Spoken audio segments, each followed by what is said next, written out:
Jusqu'ici, tout va bien pour le marché français des implants médicaux.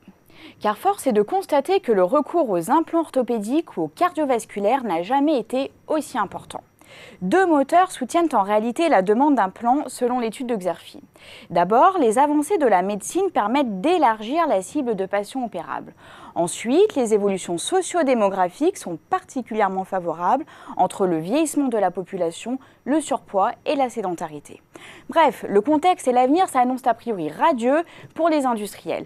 Je dis a priori car ils doivent néanmoins composer avec des pressions accrues sur les prix des implants. Des pressions qui devraient encore monter d'un cran avec les mesures de réduction des dépenses de santé et la centralisation des achats des hôpitaux. N'oublions pas non plus que des acteurs en forte croissance comme Amplitude ou Medicrea cherchent à contester la position des leaders.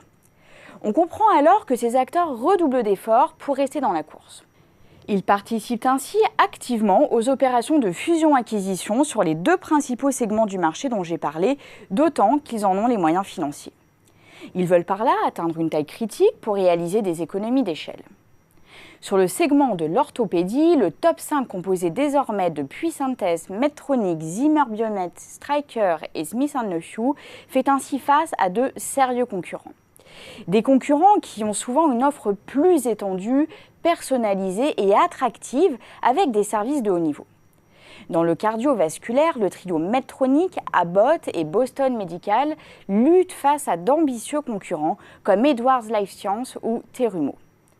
Pour résister à leurs challengers, les leaders cherchent à construire une offre globale.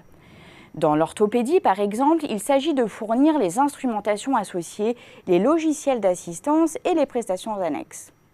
L'innovation est également une priorité pour se différencier, à l'image de l'impression 3D qui autorise la production de pièces sur mesure dans le domaine de l'orthopédie. À côté de tous ces acteurs, on trouve de nombreuses pépites françaises très combatives. Des pépites qui mettent en particulier le cap sur l'international, poussées notamment par une réglementation qui sera bientôt plus contraignante en France. Hormis la Chine, leur préférence va aux États-Unis notamment, considérés comme un Eldorado compte tenu des besoins croissants en matière d'implants médicaux et des tarifs bien plus attractifs que dans l'Hexagone. Le marché français des implants médicaux compte également une myriade de start-up au potentiel important, en particulier sur le segment du rachis. Des entreprises qui lèvent des fonds auprès de capital risqueurs ou directement en bourse pour financer leur développement. Alors certes, la partie s'annonce compliquée pour toutes ces jeunes pousses, surtout si l'on évoque les difficultés de Carmat et de son cœur artificiel. Mais c'est aussi l'arbre qui cache la forêt.